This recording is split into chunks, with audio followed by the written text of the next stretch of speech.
Yo, halo, Minang, konnichiwa. Yo, kali ini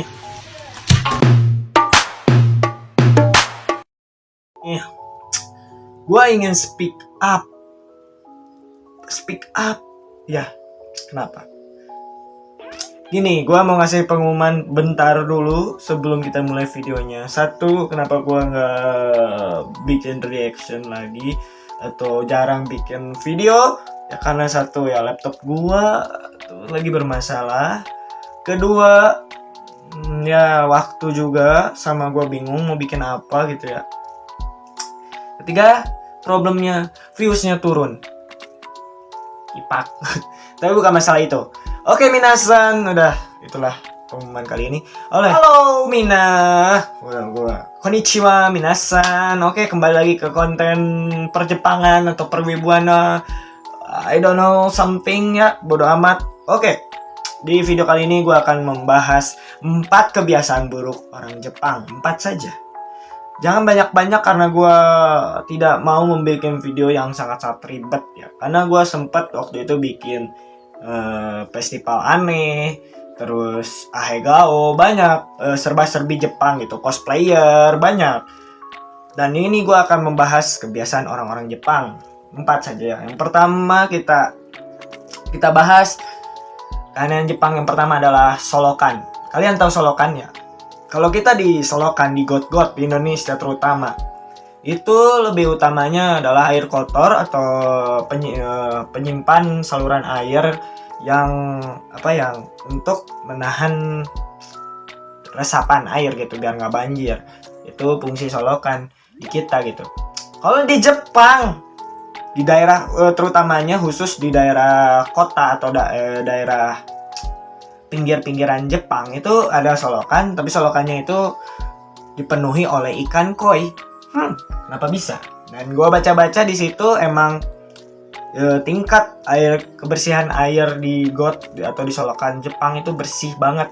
Malah jadi nggak kotor, jadi nggak keruh gitu airnya, jadi bersih, jadi bening gitu. Karena gue baca-baca lagi itu Jepang itu terkenal dengan air bersihnya, sungainya juga tidak tercemar dari limbah-limbah seperti di kita gitu. Kita itu solokannya tuh emang khusus buat penampung air, buat resapan air gitu, biar kita nggak banjir. Kalau di Jepang tuh kayak emang si solokannya tuh ada kayak ikan koi gitu, ikan koi yang berenang-renang dengan bebas gitu, unik.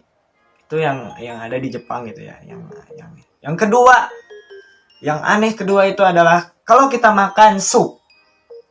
Kalau kita makan sup yang seruput mamba gitu, seruput mambe, seruput yang enak itu, yang kalau kita lihat di Naruto atau di anime lain, itu kalau seruput itu kalau kayak gini suka kencang gitu ya.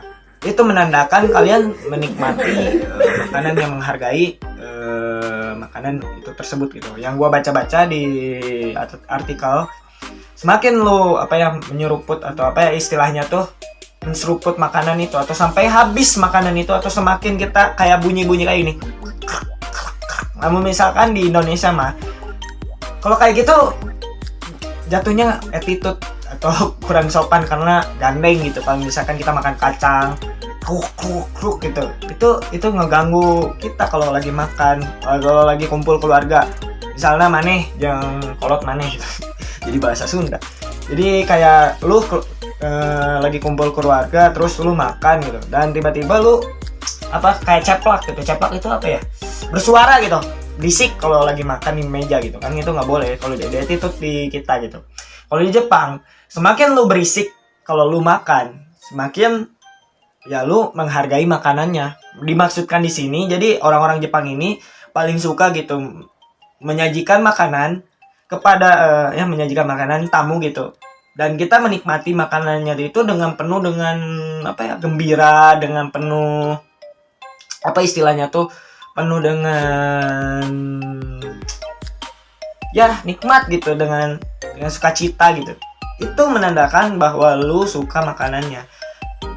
bedanya awas nih, hati-hati. Kalau misalkan lu menyisakan makanan, lu bakal ya, si orang Jepang ini yang menyajikan makanannya akan merasa sakit hati dan kecewa gitu. Kenapa makanan gua udah dimasakin, kenapa nggak dihabisin, apakah kurang enak atau gimana gitu. Nah, dan itu ini sepengetahuan cerita gue ya, sepengetahuan temen gue atau kakak tingkat gue, sepengetahuan ya yang di kuliah itu, dia kan program pertukaran Jepang gitu, di Indonesia dan Jepang, dan di sana tuh belajar budaya ya, harus menghargai makanannya. Meskipun kita dikasih makan, misalkan kita nggak suka nih makanan kayak sayur-sayuran atau daging, lebih baik kita kasih teman kita yang membantu kita untuk menghabiskan makanannya. Janganlah kalian menyisakan makanan itu, karena bahaya banget guys, itu fatal pokoknya, jangan. Dan ya itulah kebiasaan orang Jepang yang semakin kita menyeruput makanan itu semakin kita menghargai makanan. Oke. Yang ketiga, ini yang paling aneh nih, paling aneh. Kenapa paling aneh? Di Jepang tuh kita nggak boleh kayak pakai kacamata hitam. Maksudnya di sini, di Jepang sana atau terutama di ibu kota, di Tokyo gitu, itu rakyat Jepang ada yang menerapkan peraturan kita nggak boleh pakai kacamata hitam gitu, karena kacamata hitam itu khusus buat selebriti. Ralat ini khusus terutama untuk cuaca. Mereka lebih memilih pakai kacamata dibanding payung. Ralat, salah gua. Gimana? Nah, jadi kayak misalkan lu kalau pakai kacamata kan buat menghindari panas terik matahari gitu, biar nggak silau men gitu. Tapi di Jepang itu tidak boleh guys. Jadi itu buat buat selebriti atau artis atau vlogger gitu.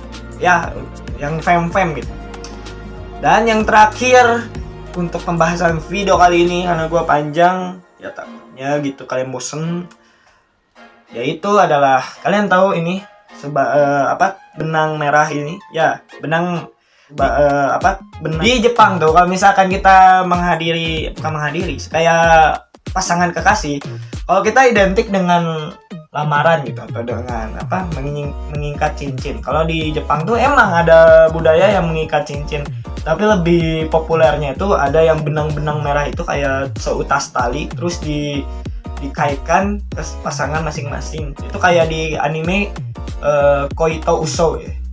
Koito Uso gitu, pokoknya ada benang gitu. Jadi benang terus diikat ke si pengantin pria dan wanita supaya tidak terpisahkan gitu.